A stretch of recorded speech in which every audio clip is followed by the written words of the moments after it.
À la une ce soir, le bac de français, 3800 candidats convoqués pour l'épreuve anticipée. Ce matin, seuls les lycéens de première sont concernés. Reportage au lycée Acajou du Lamentin dès le début de ce journal. 2 habitations menacées à Fort-de-France après le passage d'une onde tropicale hier en Martinique.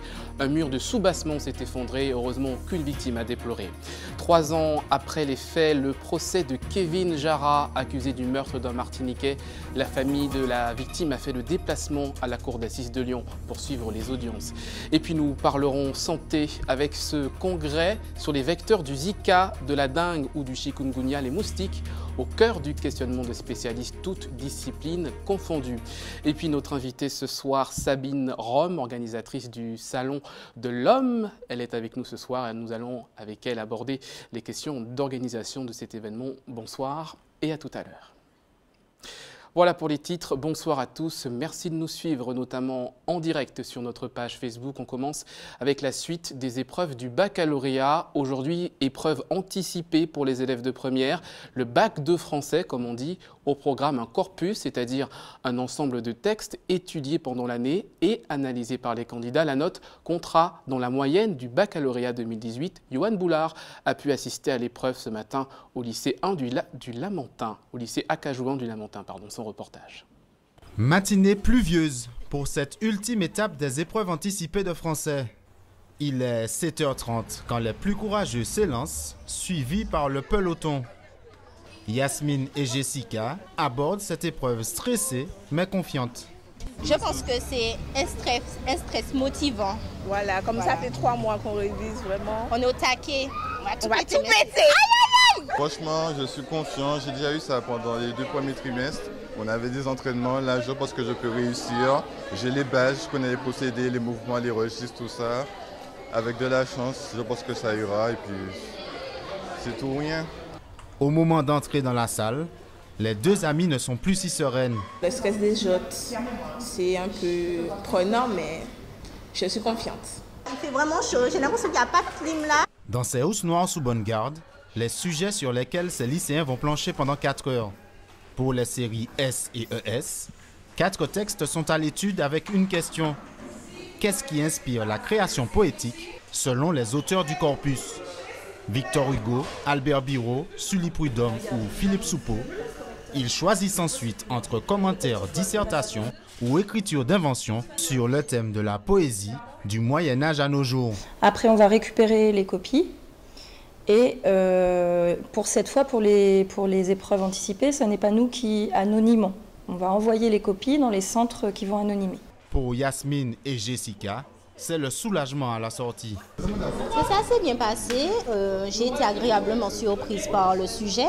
On est tombé sur la poésie. Heureusement que ce n'était pas l'argumentation. Effectivement, donc on s'est assez bien débrouillé. On a su gérer notre stress et le temps. On a tout pété. Je suis passée dans les salles pour voir si tout allait bien et ils avaient l'air, oui, bon, à part ceux qui n'ont pas étudié, qui se sentent un petit peu mal, qui ne comprennent pas les sujets, mais sinon, pour la logistique, tout s'est bien passé. Ce matin, 130 élèves ont composé au lycée Acajou 1. En tout, ce sont 3428 lycéens qui ont passé l'épreuve anticipée de français. Dans l'actualité également, les conséquences des fortes pluies d'hier. Un mur de soubassement s'effondre et voilà 2 habitations menacées. Cela s'est déroulé à Fort-de-France au moment où les fortes pluies s'abattaient en Martinique. Ce matin, les techniciens de la mairie sont retournés au quartier de l'Ermitage pour le nettoyage. Alvin Courcy a rencontré l'une de ses habitantes concernées par l'éboulement. Son reportage. Il est 16h15 quand la résidente de cette petite maison se fait réveiller au beau milieu de sa sieste par un bruit sourd. On a entendu « La pierre est tombée et puis ça a touché le mur, le machin. » Ce bruit, ce n'est nul autre que celui du terrain de son voisin du dessus qui s'est écroulé. Un jeune homme qui disait que le mur, qu'il y avait un problème avec le mur de la maison, enfin la maison, une partie du mur était tombée chez la voisine et que c'est ennuyeux pendant qu'il pleuvait et le mur est tombé. Bon, la terre est gorgée d'eau et le mur n'a pas de fond. Il n'y a pas de fondation, quoi. Il faut refaire ce mur. Bien que le mur ait retenu les décombres, il a tout de même été endommagé. Un incident dû aux intempéries d'hier qui ne fait aucun blessé, mais qui aurait pu être bien plus grave. Les équipes de la mairie ont tout de suite été prévenues. On est venu sur place, on a constaté les dégâts et depuis ce matin, les équipes sont sur place pour mettre en sécurité. On a un petit peu déblayé, on est en train de rajouter des tuyaux qui sont cassés, donc qui envoient de l'eau dans le talus. On va mettre un géotextile, un polyane de protection pour éviter que l'eau continue à s'infiltrer. Et bien sûr, on va continuer toutes les investigations nécessaires pour essayer de préconiser les travaux futurs. Cet incident n'est pas le premier dans le quartier où plusieurs anomalies ont déjà été remarquées. Ça m'inquiète puisque j'ai ma mère aussi, elle a eu des problèmes il n'y a pas longtemps. Toutes les égouts sont remontés à la fête des mères justement. J'étais encore là-bas. Les égouts sont remontés. Bon, c'est vrai qu'ils ont bien nettoyé, ils ont bien débouché, mais il y a encore des endroits bouchés parce que hier, avec la pluie, il a fallu encore écoper. Alors, on ne finit pas. En attendant une inspection de plus grande ampleur dans le quartier de l'Ermitage, le nettoyage du terrain, lui, s'est terminé en fin de journée. Et peut-être une autre conséquence de ces fortes pluies, un gros caillou au diamant, un rocher de 2 tonnes s'est décroché du Morne-l'Archer ce matin pour atterrir sur la route du même nom. Heureusement, aucune victime ne passait, que véhicule ne passait sur la route qui n'était pas très fréquentée. Et la route n'est pas trop endommagée selon les services techniques. La circulation a pu être rétablie très rapidement. L'inquiétude des syndicats martiniquais à propos de la réforme du Code du travail voulue par le président Macron, CDMT, CGTM, FSM, SCTM et USAM ont convié ce matin la presse à une conférence commune pour dénoncer les atteintes aux droits du salarié. On écoute justement un délégué syndical interviewé par Alvin Courcy. Je crois que tout le monde connaît la politique de ce gouvernement, de M. Macron particulièrement, même avant d'être président. Il avait déjà annoncé la couleur par la loi travail et il continue dans le même sens à attaquer le Code du travail.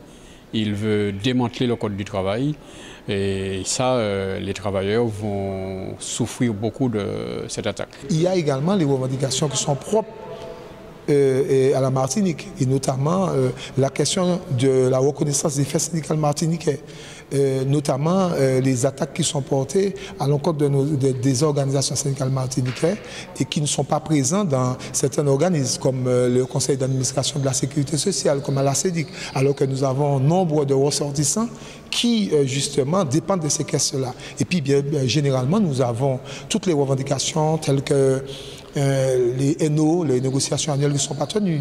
Nous avions également le harcèlement, nous avons le harcèlement sur le plan syndical. Donc tout ça fait qu'aujourd'hui, les 4 organisations syndicales, je le rappelle, l'USAM, la CGT, FSM, la CDMT et la CSTM, nous avons décidé de partir au combat pour dire non au gouvernement, mais non également à toutes ces attaques qui sont portées contre les travailleurs. À Lyon, le procès du meurtrier présumé Jérôme Joseph, un Martiniquais champion de handibox, assassiné de 44 coups de couteau en décembre 2014. Sa famille, qui habite Sainte-Luce, a fait le déplacement pour assister aux audiences. Ce jeudi, l'accusé a présenté ses excuses. Le reportage d'Éric Dupuis.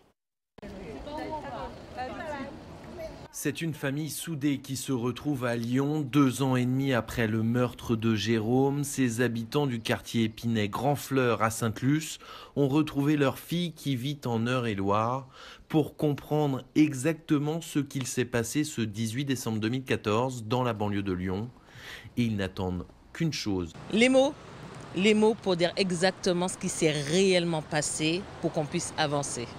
Parce qu'essayer d'inventer une histoire et qu'on n'arrive pas à se retrouver dans ces mensonges, c'est encore plus difficile et en train de patauger et honnêtement, on ne va pas aller loin. À la barre, Kevin Lejar, dont la mère est guadeloupéenne, soumet des excuses à la famille.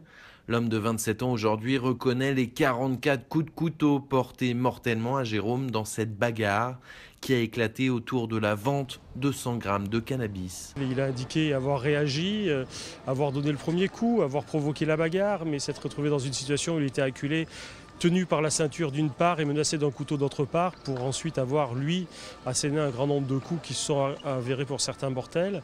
C'est difficile à entendre pour la famille, peut-être difficile à entendre aussi pour l'accusation, mais l'enjeu c'est que la cour d'assises accepte la parole de Lejar qui n'a jamais varié pendant ce procès. Un procès qui permet aussi à cette famille de faire son deuil 30 mois après le meurtre dont ils n'ont pas pu voir la dépouille. Pour moi, mon frère, il est toujours là, certes. Je sais pas. Le fait, certes, lors du procès, je suis tombée sur des photos. J'ai vu des photos qui sont au loin, je l'ai vu. Je commence à accepter son départ. Mais je sais pas, il me manque quelque chose. Je ne peux pas vous dire quoi, mais il me manque encore quelque chose pour me dire enfin, ça y est, je passe à autre chose. Pour homicide volontaire sur personne vulnérable, le champion de France d'handibox se déplaçant en fauteuil roulant, Kevin Lejar encourt la prison à perpétuité. La famille attend le verdict avec sérénité. Nous vous l'annoncions hier, les arboviroses en question avec ce congrès qui réunit les professionnels de santé à l'hôtel Batelière. Les arboviroses, entendez les moustiques vecteurs de maladies comme la dengue, le Zika ou le chikungunya, responsables des épidémies qui touchent régulièrement les Antilles-Guyane. On fait le point avec Alizé Lutran et Michelet François. On recense aujourd'hui dans le monde 3500 espèces de moustiques. Chez nous, 23 sont répertoriées. Parmi elles, une espèce particulièrement redoutable, notamment responsable de la transmission de la dengue, du chikungunya ou plus récemment du Zika, l'Aedes aegypti. Ce moustique est un excellent vecteur pour toutes ces maladies. Les récipients dont on a besoin, on collecte volontairement de l'eau de pluie, on s'arrange pour les couvrir, pour être certain que justement le moustique ne va pas pouvoir proliférer à l'intérieur. Ce sont des conseils qui sont donnés très régulièrement. Pareil aussi pour la question des gouttières qu'il faut essayer de faire vérifier, s'assurer au moment de la construction qu'elles ont la pente suffisante. Donc des éléments comme ça qu'il faut marteler pour que chacun comprenne bien que ces maladies-là en particulier sont dues à un moustique précis qui est chez chacun de nous. Bien qu'aucune épidémie ne menace actuellement notre territoire depuis celle du Zika déclarée en 2015, les spécialistes restent sur leur garde. D'autres virus peuvent arriver. On sait notamment que le virus de la fièvre jaune est actuellement très actif au Brésil, donc pas très loin de chez nous. Et puis il y a d'autres virus qui peuvent émerger, qu'on ne connaît pas encore ou qu'on ne connaît pas bien, qui ne posent pas encore de problème et qui peuvent émerger dans la mesure où les moustiques qui transmettent la maladie sont présents. Des crises sanitaires qui impactent à chaque fois lourdement les populations. Ce spécialiste venu de l'Hexagone étudie les infections en milieu tropical. Selon lui, derrière chaque épidémie, il y a des procédés à mettre en place, comme pour la dengue, qui sommeille toujours chez nous. Il y a très peu de données scientifiques pour montrer que des traitements spéciaux marchent. En revanche, on a oublié ou on n'a pas assez souligné le fait que des traitements standards, le paracétamol, des anti-inflammatoires, de la kiné, ça marche. Avec la récurrence des épidémies sur notre territoire, ce congrès a pour but de synchroniser l'action des professionnels de santé afin qu'ils puissent affronter plus efficacement le prochain épisode. Ces images maintenant de préparation du salon du bâtiment qui doit se tenir à partir de demain à Place d'Armes. Un rendez-vous qui s'adresse aux professionnels comme aux particuliers avec une quarantaine de stands pour les nouveautés du secteur seront proposées. On écoute les explications de Philippe Fèvre, directeur de Gédimat, interrogé par Michelet François. Alors l'objectif du salon, c'est avant tout, et pour les professionnels vendredi et pour les particuliers samedi, de venir à la rencontre des fournisseurs, qui soient de métropole, qui soient d'Europe, qui soient locaux, pour parler de technique. Il n'y aura pas de vente durant ce salon, sauf le libre-service qui sera ouvert. Vous pourrez acheter des produits à enlever sur place, c'est-à-dire une perceuse, une visseuse par exemple, où vous aurez accès au libre-service. Mais sinon, pas de vente de gros matériaux, vous ne pouvez pas faire d'enlèvement. Il y a eu des éditions auparavant à l'époque de la Garrigue. Là, en passant sous l'ancienne Gédimat, on a décidé de remettre en route ce salon qui est un peu plus technique que ce qu'on pourrait trouver quand on trouve un salon du bâtiment ou le salon de l'habitat que l'on trouve en général, où on est là pour vendre. Nous, c'est vraiment l'appui technique. Et on va parler d'un autre salon maintenant avec notre invitée ce soir, Sabine Rome. Bonsoir. Bonsoir. Vous êtes l'organisatrice du salon de l'homme qui a ouvert ses portes aujourd'hui, où l'on peut trouver des produits de beauté, des produits de cosmétiques, notamment pour les hommes noirs. D'abord, pouvez-vous nous expliquer le concept de ce rendez-vous? Alors, le concept du salon, c'est de créer un lieu où les hommes peuvent venir pour avoir des informations, pour avoir des soins, pour trouver des cadeaux, puisque c'est bientôt la fête des pères, et où ils peuvent discuter entre eux et avec nos exposants. Alors parmi justement vos exposants, beaucoup de personnes qui ont élaboré des produits destinés aux hommes noirs. Est-ce que c'est des produits qui manquent en Martinique? Alors ce sont des produits qui manquent non seulement en Martinique, mais dans le monde entier, puisque nous avons notre parrain, Harry Rosenmack, qui a développé une gamme pour les produits et à peau noire et à peau à tendance mate et épaisse. Et il nous expliquait que les produits que l'on trouve sur le marché sont destinés à des peaux à tendance fine. Et 80% de la population mondiale a des peaux à tendance plus épaisse. Donc il y a un manque vraiment au niveau du monde entier. Alors on dit souvent que la femme martiniquaise prend vraiment soin d'elle. Est-ce que c'est le cas aussi pour l'homme martiniquais? Oui. L'homme martiniquais prend soin de lui.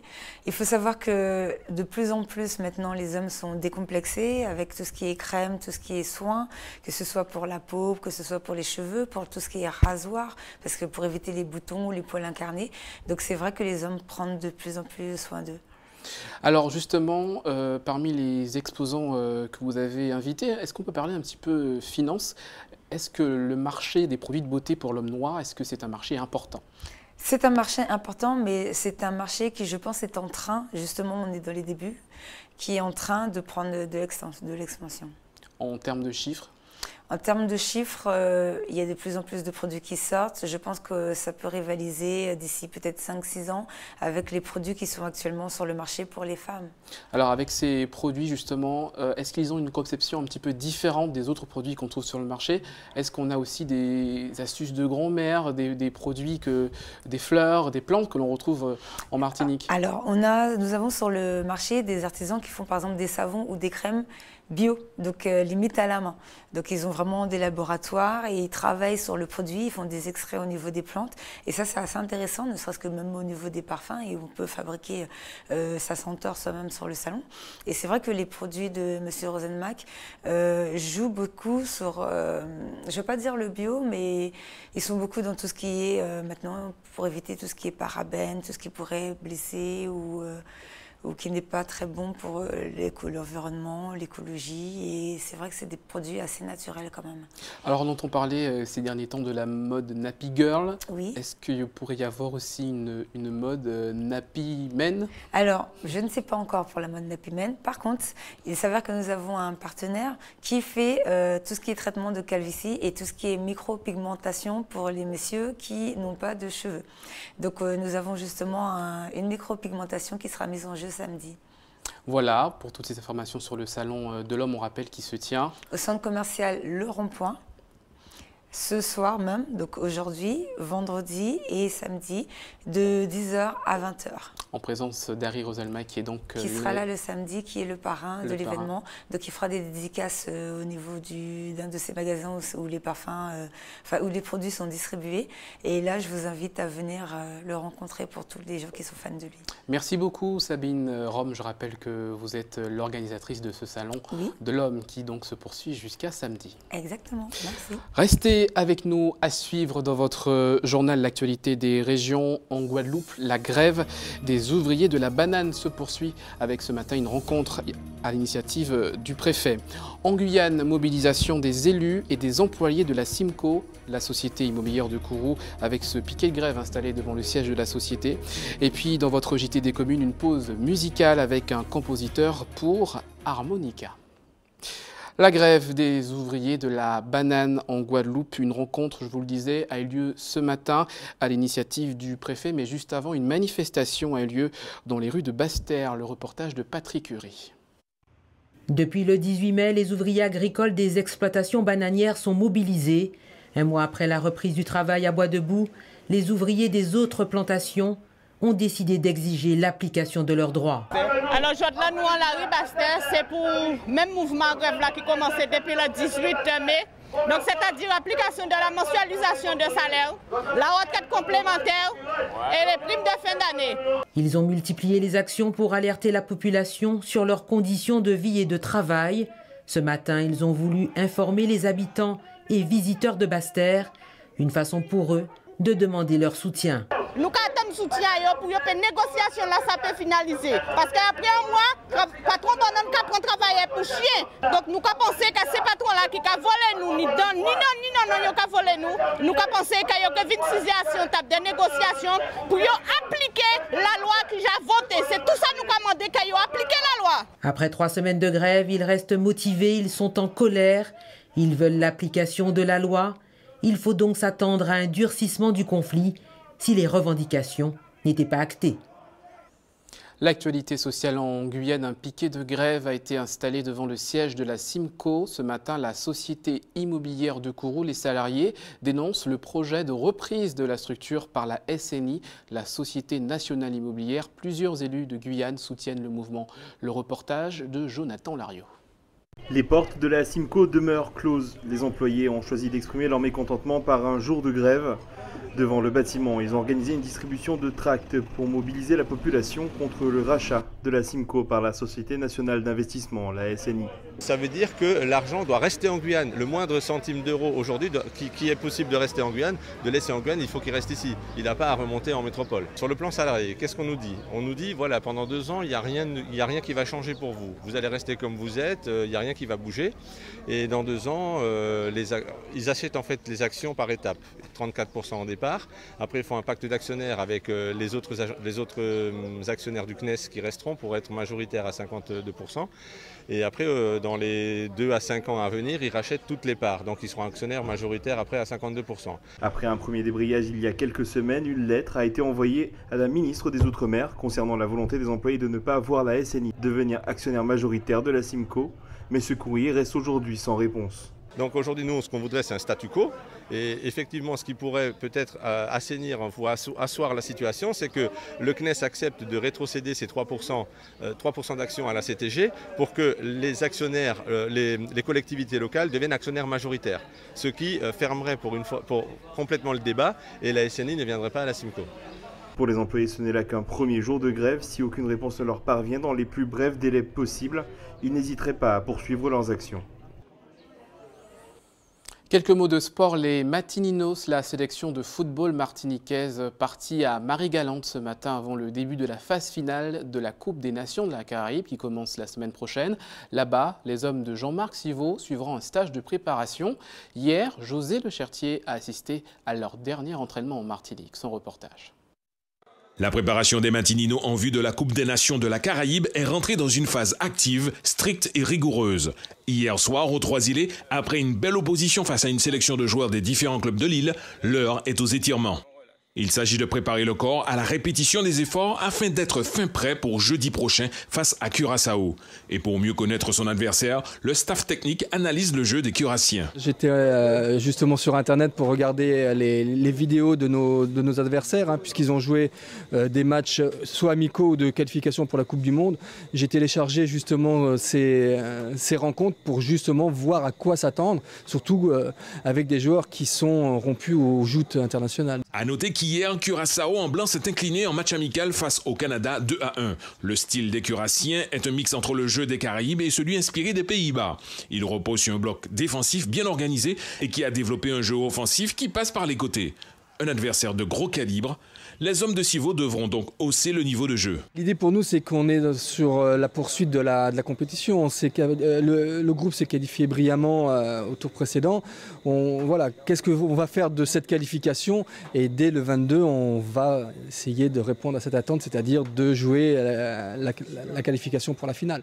L'objectif est clairement de remporter à domicile cette Coupe des Nations de la Caraïbe. Pour y parvenir, cela passe par une bonne forme physique et mentale. C'est le rôle de Jean-Yves. Mon travail va être un peu moins important que pendant la préparation, mais il va être de les mettre en confiance et de vraiment travailler en qualité, les choyer au niveau musculaire, au niveau récupération. Forcément, lors des soins, on arrive quand même à savoir dans quelles conditions psychologiques ils sont, quelles sont leurs motivations. Et ça nous permet même au niveau de l'équipe et des choix des joueurs par le sélectionneur de trouver les meilleurs compromis et les meilleures complicités sur le jeu.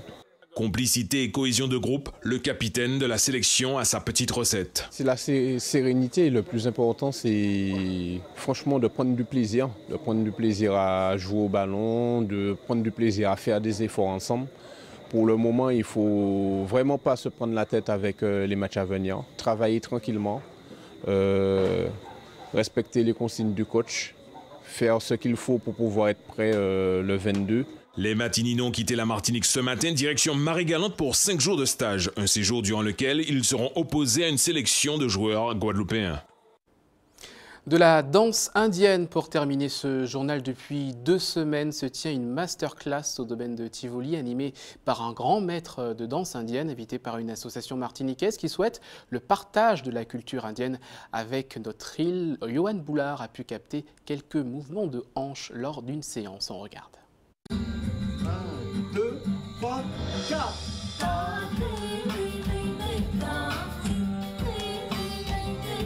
Ces femmes sont en pleine démonstration de Bharatanatyam, une danse classique issue du sud de l'Inde. Pour ce stage, le grand maître Raghunath Manet a fait le déplacement. La présence de ce maître du genre a convaincu Audrina de se remettre à la danse. C'est sportif, mais ça va. Globalement, bon, j'arrive plus ou moins à suivre. Il y a des mouvements plus difficiles que d'autres, mais il s'adapte.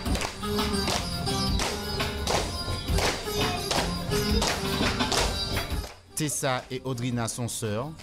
Elles ont fait leur premier pas avec la compagnie Surya Kantamani. Créée en 1997, elle regroupe à l'époque les meilleurs élèves de l'atelier de danse indienne du Cermak.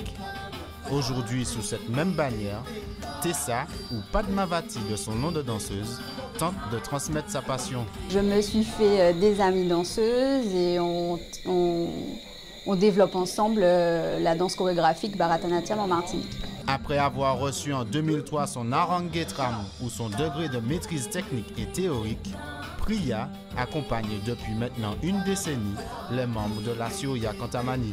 L'Inde a cet art tellement scintillant que le Bharatanatyam qu'on ne peut plus s'en passer. Ça fait partie de notre vie, de notre façon de vivre. L'indianité existe, même si nous sommes tous pratiquement métissés en Martinique. C'est aussi une façon pour nous de développer cet art qui est le Bharatanatyam en y mettant notre métissage. Toute forme de danse ou de musique contribue toujours au divertissement, à la célébration des fêtes.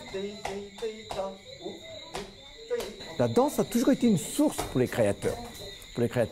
Et avec ces outils-là, on peut créer avec n'importe quel thème. Aussi bien des thèmes sur l'environnement, sur l'énergie féminine, sur la masculinité. Enfin, donc moi, ce qui m'intéresse, c'est aussi de faire un travail autour de la tradition et la modernité. Comment constamment apporter la tradition pour faire évoluer, pour faire voyager dans le contemporain. Pour ceux qui voudraient s'initier au charme de la danse indienne, il reste une journée de cours avec le maître. Quant à ces danseurs, ils s'exerceront encore plus d'1 an avant de présenter le fruit de leur travail à un public.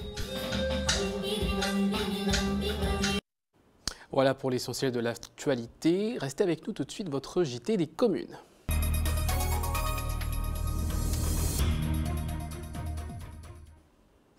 Une pause musicale pour votre JT des communes avec un petit instrument très apprécié des jeunes, l'harmonica. Rencontre avec Jean-Louis Nguyen, compositeur pour harmonica. Il sera en séance de dédicace ce week-end dans les librairies antillaises. Hubert Bornil, Michelet François ont pu le rencontrer à Schellcher. Ça ne m'arrive pas souvent, mais de temps en temps, pourquoi pas. Je fais un petit tour dans le parc, on dira, en tout cas sur la place de Schellcher, nouvellement aménagée. Et puis j'entends un son, alors curieux comme je suis, j'y vais tout doucement. Alors regardez ça, de l'harmonica. L'harmonica, un petit instrument assez sympathique aux belles sonorités. On le retrouve principalement lors de certaines fêtes traditionnelles comme à Noël. Sinon, il faut bien reconnaître que l'harmonica n'est pas souvent de sortie. Jean-Louis Nguyen fait partie de ceux qui lui rendent ses lettres de noblesse. Ici, j'ai joué avec beaucoup de Martiniquais plutôt dans les pubs. Je pense par rapport à Roland-Pierre Charles, Hector Désiré, etc. Et puis donc j'ai été amené à faire un album avec des compos. En plus, comme je donne des cours d'harmonica, j'ai utilisé un petit peu les morceaux que j'avais écrits pour mes élèves et j'en ai fait un album. Biguine, rumba, calypso flirtent avec le symphonique Un album en 12 titres avec la participation de musiciens connus et talentueux. Mano Césaire en fait partie, Luther François aussi, José Privat ou encore Alfred Varas. Ce que j'ai voulu faire, c'était faire des morceaux quand même assez compliqués pour l'harmonica, mais pour d'autres instruments. Montrer que l'harmonica peut se frotter à d'autres instruments comme la flûte, le saxo, etc.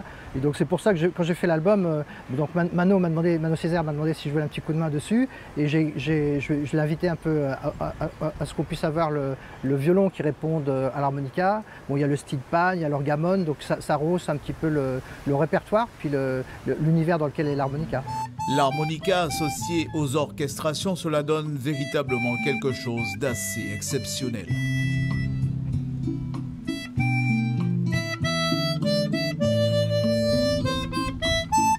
Il y a des partitions aussi avec le recueil qui puissent permettre aux gens, sans avoir à retranscrire les partitions, d'avoir directement les partitions. Et puis dans ce recueil, il y a un CD qui permet aussi d'entendre la musique pour ceux qui ont du mal à jouer les partitions. Voilà. Donc ça s'adresse aux musiciens, même aux professeurs, par exemple, je parle du recueil. Et puis l'album s'adresse un petit peu à tout le monde parce que j'ai souvent des gens qui l'ont acheté puis qui me disent « Ah oui, je suis trop content de le mettre le soir, ça me détend ». Jean-Louis Guillen est d'origine vietnamienne.